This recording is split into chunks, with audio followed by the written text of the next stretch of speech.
인류 역사를 통해서 사람들은 나름대로 구원을 추구하고 행복을 추구해 왔습니다. 이 세상에서 구원과 행복을 얻기 위한 대표적인 수단 세 가지가 있는데 그것은 지식과 권력과 물질입니다. 그런데 마리아의 찬송에서는 이 세 가지가 철저하게 부정되고 있어요. 지식과 권력과 물질을 가지고는 이 세상에서 구원을 얻을 수 없고 행복을 누릴 수 없다고 말합니다. 만약 많은 지식을 가진 사람들, 많이 배운 사람들만 구원받고 행복할 수 있다고 하면 이 땅에 사는 수많은 무지한 사람들의 운명은 어떨까요? 권력을 손에 움켜쥔 사람들만 구원받고 행복할 수 있다면 힘없고 백없이 살아가고 있는 많은 사람들의 운명은 어떨까요? 물질을 많이 소유한 사람만 구원받고 행복할 수 있다고 하면 가진 것 없이 근근히 살아가는 수많은 사람들의 운명은 도대체 어떻게 되는 것입니까?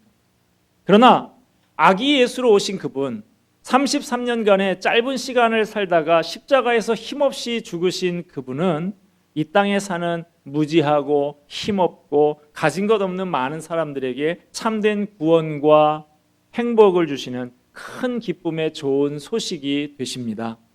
여기에 인간의 생각을 뛰어넘는 하나님의 놀라운 지혜가 있습니다. 예수님의 오심은 인간이 가진 구원과 행복에 대한 그릇된 환상을 산산이 부숴버립니다. 이것이 복음입니다.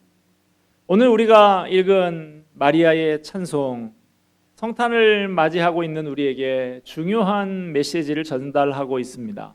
너희가 가진 그릇된 환상을 깨버려라. 착각이다. 성탄을 맞으면서 우리가 깨야 할 그릇된 환상들은 뭡니까? 첫째로는 지식이 구원과 행복을 가져다 줄 거라는 환상이에요. 더 많은 지식을 소유하면 행복해지고 구원을 얻을 수 있다는 생각은 착각이라는 게 마리아의 찬송에 분명히 나타나 있습니다. 함께 오늘 51절의 말씀 같이 읽습니다. 시작. 그의 팔로 힘을 보이사 마음의 생각이 교만한 자들을 흩으셨고. 자, 여기 마음의 생각이라는 말, 이런 단어가 나오죠. 사람들이 마음의 생각을 통해서 뭔가 얻어내고자 하는 그 끈질긴 노력을 하나님은 헛것으로 만드셨다. 마리아는 그렇게 노래하고 있습니다. 오해하지 말 것은 기독교가 반지식주의 종교는 아니라는 것입니다. 역사적으로 기독교 신앙이 전파되는 곳마다 합리적인 이성이 눈을 뜨고 지식이 개발돼 왔습니다. 성경은 하나님이 지식과 지혜의 근원이라고 합니다.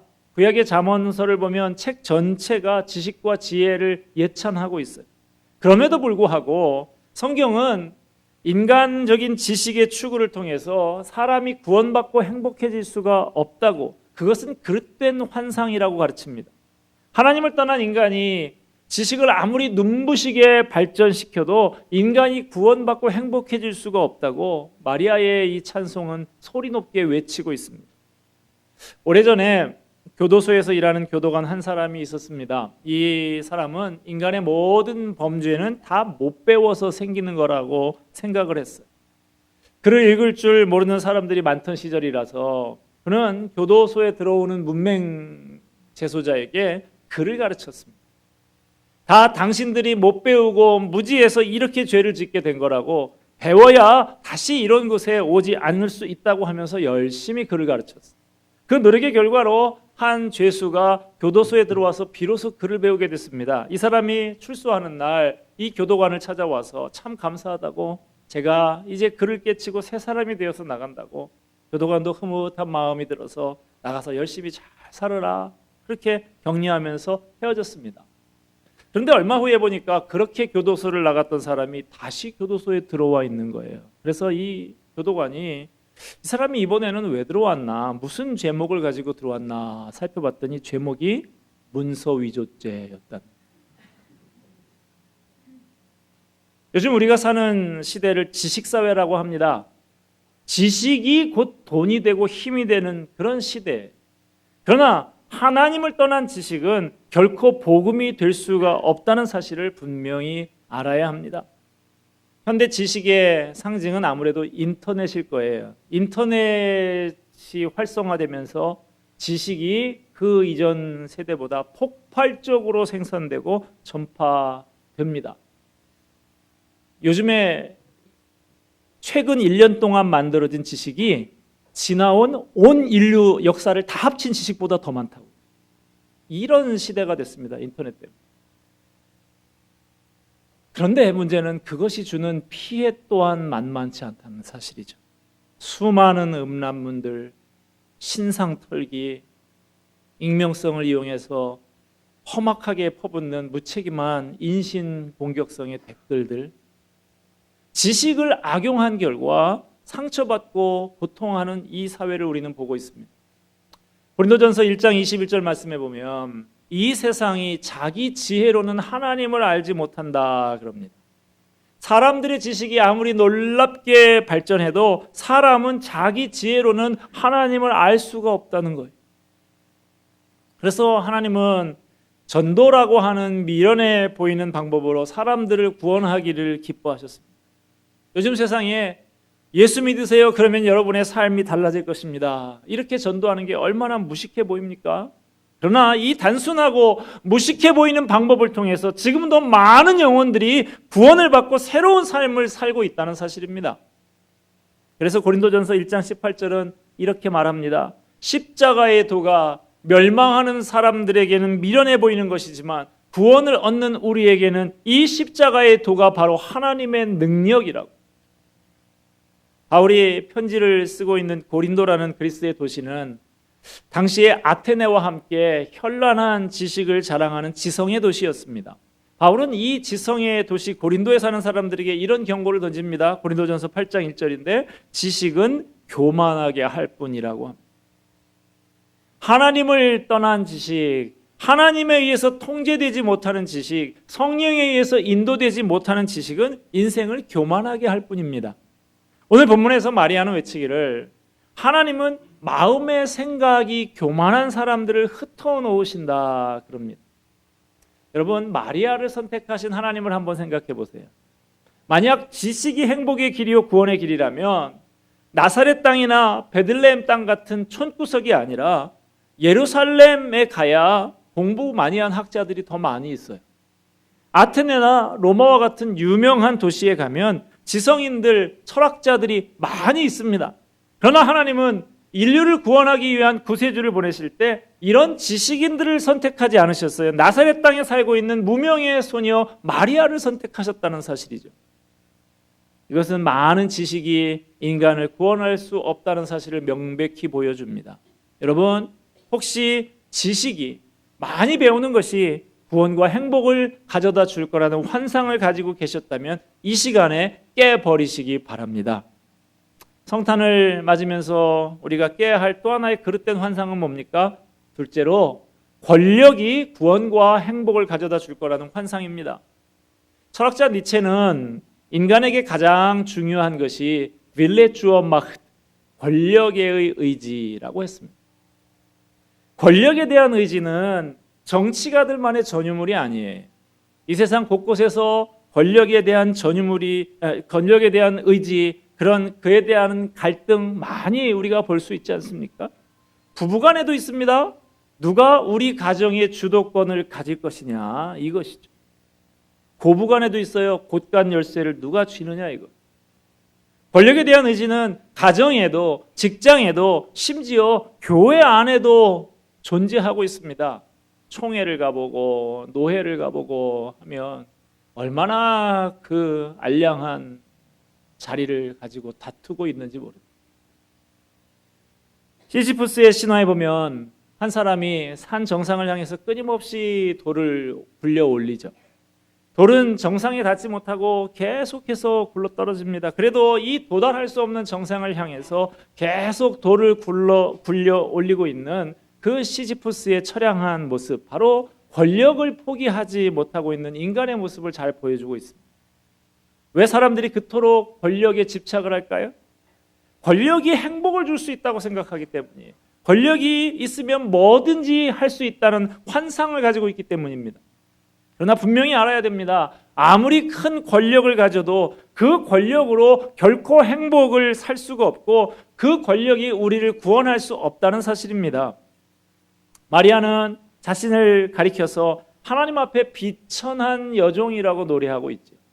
그런데도 그는 자기를 선택하신 하나님을 찬양하면서 이렇게 노래합니다. 본문 52절 말씀 같이 한번 읽어보겠습니다. 시작.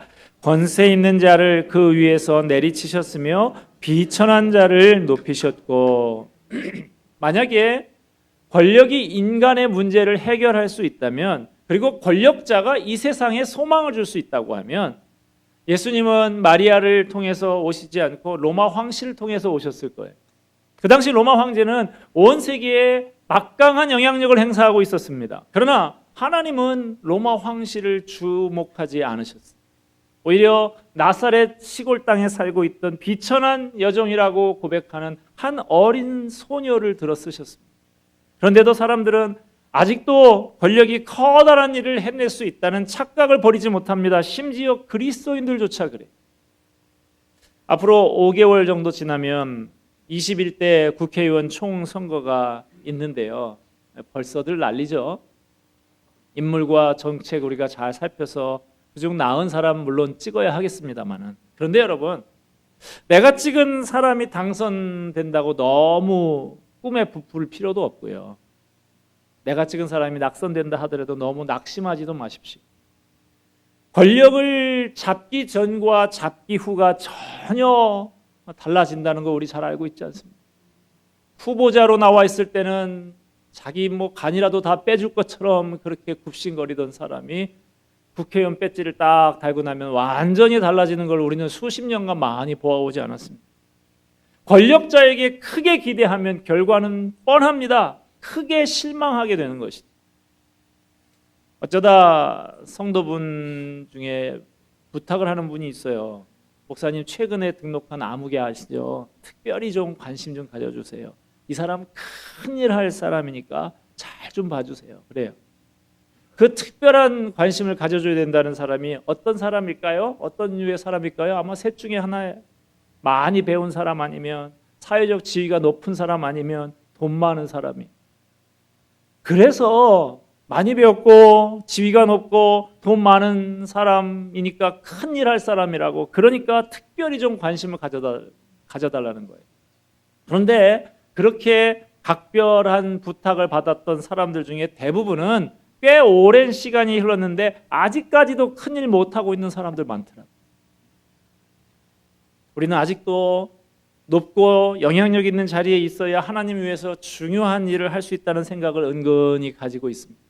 그래서 마리아를 선택해서 놀라운 일을 행하신 이 하나님, 길가의 돌을 가지고도 얼마든지 위대한 역사를 이루실 수 있다는 이 하나님을 자꾸 우리는 잊어버려요. 선교 역사를 읽어보면 복음이 한 사회에 전파될 때 보통은 서민 계층에서부터 시작되는 경우가 많아요. 그러다가 차츰 그 사회 각계각층에 퍼져서 그 사회를 바꾸고 문화를 바꿔나갑니다. 왜 그럴까요? 그 이유가 어디 있을까요? 바울은 고린도전서 1장 27절 이하에서 이렇게 설명을 합니다. 하나님은 세상의 미련한 것들을 택하사 지혜 있는 자들을 부끄럽게 하시고, 세상의 약한 것들을 택해서 강한 자들을 부끄럽게 하시고, 없는 것들을 택해서 있는 것들을 패하게 하신다.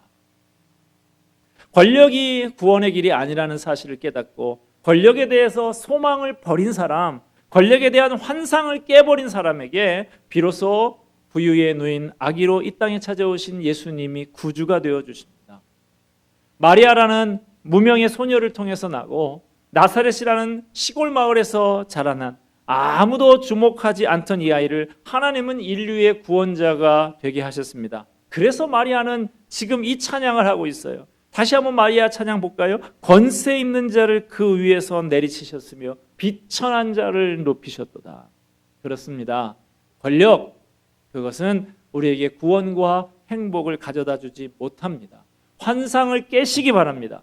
그럴 때 비로소 예수님의 오심이 내게 복음으로 다가오게 됩니다. 성탄을 맞으면서 우리가 깨야 할 또 하나의 그릇된 환상은 뭡니까? 세 번째, 물질이 우리에게 구원과 행복을 가져다 줄 거라는 환상입니다. 현대사회에서 영웅은 누구냐? 부자가 영웅이에요. 예전에는 전쟁을 많이 휘둘렀던 그런 사람들이 징기스칸, 나폴레옹, 알렉산더 이런 사람들이 영웅이었다고 하면 요즘은 빌 게이츠가 영웅이고 저커버그가 영웅이고 그렇습니다. 이 자본주의 사회에서 돈보다도 강력한 영향력을 행사하는 것은 없을 거예요. 그래서 사람들이 얼마나 열심히 돈을 추구하는지 몰라요. 그렇게 돈이 좋아서 돈을 따라다니다가 돈 사람들이 얼마나 많은지 모릅니다. 그러나 여러분, 결코 돈으로는 행복할 수가 없어요. 돈으로는 구원받을 수가 없습니다. 돈으로 좋은 침대는 살 수 있을지 모르지만 달콤한 잠을 살 수가 없습니다. 돈으로 비싼 헬스 기구를 사고 몸에 좋다고 하는 건강식품을 살 수는 있어도 건강을 살 수는 없습니다. 돈으로 사람은 살 수 있어도 사랑은 살 수가 없어요. 돈으로 출세는 할 수 있을지 몰라도 행복을 살 수는 없습니다. 돈으로 번쩍거리는 금 십자가를 살 수는 있지만 구원을 살 수는 없는 것입니다. 오히려 물질과 물질에 대한 탐심은 우리의 구원의 길에 커다란 장애 요소가 돼서 우리를 방해하는 경우가 많습니다. 오늘 본문 53절을 같이 읽겠습니다. 시작. 줄이는 자를 좋은 것으로 배불리셨으며 부자는 빈손으로 보내셨도다. 육신적으로 줄인 사람은 그 간절한 빈손으로 하나님을 붙들어서 더 좋은 영적인 것으로 채움을 받을 수 있지만 많이 가진 사람은 그 가진 것을 놓지를 못해서 하나님을 붙들지 못하는 경우가 많습니다. 그래서 결과적으로 부자는 빈손일 수밖에 없어요. 부자는 많은 것을 가졌다고 생각하지만 가장 중요한 것을 갖지 못하는 경우가 많아요. 구원받지 못하고 참 행복을 소유하지 못합니다. 그래서 빈손으로 세상을 떠날 수밖에 없는 것이죠. 여러분 오해하지 마십시오. 성경은 물질 자체를 악이라고 말한 적이 없어요. 돈을 사랑함이 일만하게 뿌리라고 그랬지 돈 그 자체가 악이라고 하지는 않았습니다. 언제 돈이 악이 될 수 있습니까? 내가 돈을 사용하는 것이 아니라 돈이 나를 지배하기 시작할 때 그때부터 돈이 우상이 됩니다. 그래서 성경은 탐심을 물리치라고, 탐심은 우상 숭배라고 경고합니다. 탐심으로 가득한 마음에는 예수님이 계실 곳이 없기 때문이에요. 해마다 크리스마스 때가 되면 제 마음을 따뜻하게 해주는 몇 가지 이야기가 생각이 납니다. 그 중에 하나 아마 여러분들도 좀 들어보셨을 텐데요. 실화인데 캐나다 온태리오에 있는 초등학교에서 일어난 일입니다. 크리스마스가 가까운 어느 날 이 학교에서 성탄절 성극을 준비하고 있었어요. 그래서 연기할 학생 배우들, 어린이 배우들을 모집을 하는데 그중에 랄프라고 하는 어린아이가 연극을 아주 하고 싶었어요. 그런데 이 랄프가 4학년짜리 아이인데 발달 장애를 가지고 있는 애예요. 발달 지체가 있어요. 그래도 너무나 이걸 하고 싶어요. 그런데 여러분 말도 더듬고 둔한 생각도 좀 둔한 그 아이가 어떻게 이 연극을 할 수가 있겠어요. 그런데 이 아이의 모습을 보고 선생님이 용기를 주고 싶어요. 그래서 아니 좀 대사가 아주 적은 행인 1, 친구 2 이런 거 시키면 되지 않겠나. 그래서 대본을 보고 적절한 배역 하나를 찾아내고 랄프한테 시키기로 했습니다. 랄프가 맡은 역할은 여관 주인이었습니다. 만삭인 마리아를 데리고 요셉이 여관문을 두드리면 주인이 나와서 딱 한마디 하는 거예요. 방 없어요. 이게 역할 끝이에요. 이 정도는 발달 지체가 있어도 할 수 있지 않겠나. 랄프한테 그런 역할을 맡깁니다. 그런데 이 대사를 한 번이 아니라 두 번을 하는 거예요. 똑같은 대사를 두 번 하는 건데 요셉이 톡톡 두드려서 방 없어요. 그러면 한 번에 물러가는 게 아니라 재차 사정을 하면 그때 여관 주인이 다시 나타나서 매몰차게 방 없어요! 이렇게 하면 끝이에요. 두 번만 하면 돼요. 방 없어요. 두 번. 자, 드디어 연극이 시작됐습니다. 요셉이 마리아를 데리고 여관에 도착해서 문을 두드리고 주인이 등장합니다. 랄프가 나와서 연습한 그대로 했어요. 방 없어요. 그러나 요셉과 마리아가 가지 않고 매달렸어요. 주인 어른, 제 아내가 곧 아기를 낳을 것 같아요. 이 추운 날 어디로 가서 애를 낳으란 말입니까? 제발 부탁입니다. 어떻게 안 될까요? 이제 무슨 순간입니까? 랄프가 방 없어요. 한 번만 더 하면 끝나는 거예요. 역할 완수입니다. 그런데 곧 아이가 나올 것 같아요. 이 말에 이 랄프가 현실과 연극을 혼동하기 시작했습니다. 눈물을 글썽글썽 하더니 아이가 말하기를, 그러면요 제 방으로 들어오세요. 연극은 극본대로 안 됐습니다. 엉망이 되고 말았어요. 그러나 그 자리는 어느덧 숙연해지고 감동이 몰려오고 있었습니다. 예수님, 제 방으로 들어오세요. 누가 예수님을 받아들일 수 있습니까? 랄프처럼 단순한 마음을 가진 사람들이, 인간적인 지식이나 권력이나 물질로 가득한 마음이 아닌 가난한 마음을 가진 사람들의 마음속에 예수님은 지금도 찾아오십니다. 여러분, 인간의 지식이 구원과 행복을 줄 수 없다고 분명히 믿으십니까? 권력이 우리에게 구원을 주지 못한다고 분명히 믿으세요? 물질이 결코 우리를 구원하지 못하고 행복을 주지 못한다는 것을 분명히 믿으십니까?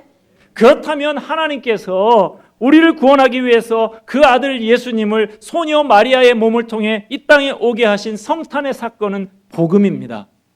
그리고 그로부터 33년 이후에 이 아기가 우리의 허물과 죄를 담당하고 우리가 받을 진노와 저주를 대신 받아서 십자가에서 보배로운 피를 흘리신 사실이 우리에게 복음이 됩니다. 아직도 인간의 지식에 희망을 건 사람이 있다면, 권력이 나를 구원해 줄 거라고 믿는 사람이 있다면, 물질이 나를 행복하게 해줄 거라고 믿는 사람이 있다면 그에게 예수님 사건은 복음이 아닐 것입니다. 그러나 지식의 한계를 깨닫고 권력이 허무하다는 것을 깨닫고 물질의 헛됨을 아셨다고 하면 이제 예수님 앞으로 나오십시오. 우리의 허물과 죄를 대신 담당하고 피를 흘리신 골고다 언덕의 십자가 앞으로 나오시기 바랍니다. 그리고 그 앞에 엎드려서 이렇게 고백해 보세요. 주 예수님, 당신만이 나의 구주이시고 나의 소망이시고 나의 행복이십니다. 이 구원의 기쁨, 이 구원의 행복을 여러분 주변의 사람들과 함께 나누는 이 계절이 되시기를 바랍니다. 이 시간 우리 다 같이 눈을 좀 감아볼까요? 혹시 우리 가운데 아직도 참 구원과 행복을 알지 못한 채 성탄절을 맞이하고 있는 분이 있지는 않습니까? 교회는 왔다 갔다 했지만 예수님을 내 구주로 영접하지 않은 분들이 혹시 있나요? 성탄절을 앞둔 이 시간에 내 마음속에 예수님을 모셔드린다면 이 성탄절은 얼마나 기쁘고 의미 있는 성탄절이 될까요? 오늘 예수님을 내 속에 받아들이고 싶은 분이 있다면 조용히 머리 숙여 기도하는 이 시간에 마음속으로 예수님께 고백해 보시기 바랍니다. 예수님, 저는 예수님을 나의 구주로 내 마음속에 모셔드리고 싶습니다. 예수님, 내 방에, 내 인생에 들어오세요. 내 마음에 들어오세요. 저는 주님이 필요합니다. 이미 예수님을 마음속에 모셨지만 아직도 내가 내 인생의 주인 노릇하고 있기 때문에 예수님이 주시는 자유와 평안을 누리며 살지 못하는 분들 계십니까? 다시 여러분의 짐을 주님 앞에 내려놓으시기 바랍니다. 그리고 예수를 주님으로 고백해 보시기 바랍니다. 그분의 다스리심에 순종하십시다. 예수님을 내 구주와 주님으로 고백할 수 있다면 우리를 둘러싼 삶의 환경이 비록 찬바람이 부는 열악한 환경이어도 그리 위축될 필요가 없습니다. 우리는 마리아처럼 찬양하며 살 수 있습니다. 주님은 나 같은 비천한 사람을 택해서 큰 일을 행하신다. 기도하겠습니다. 성탄의